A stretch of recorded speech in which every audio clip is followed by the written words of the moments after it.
В отличие от большинства стран мира, Швеция не вводила тотальные карантинные ограничения из-за пандемии коронавируса COVID-19. Большая часть Европы все еще находится на карантине, с жесткими ограничениями на передвижение и штрафами для тех, кто нарушает. Но не Швеция.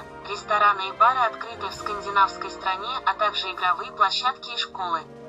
При этом на шведский подход обратил внимание президента США Дональд Трамп, который заявил, что теперь Швеция сильно страдает.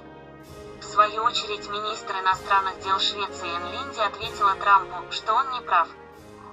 Никаких ограничений, и мы очень надеемся, что люди сами возьмут на себя ответственность, пояснила она. В данный момент, по информации университета Джона Хопкинса, в Швеции было зарегистрировано 9141 подтвержденных случаев.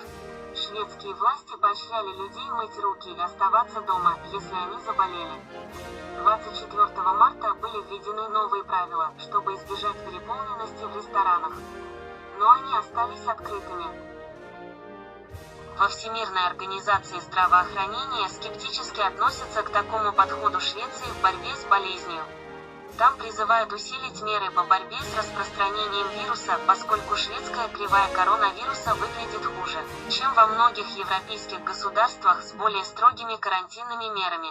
Поэтому многие медики в самой стране настаивают на введении более жестких мер. По мнению профессора математической статистики Стокгольмского университета Тома Бриттона, уже к концу апреля 40% населения Стокгольма будут заражены коронавирусом. Также в материале сообщается, что Швеция хуже многих других европейских стран готова к пандемии по количеству обеспечения местами в больницах, однако лучше подготовлена в области социальной политики по отношению к своим гражданам.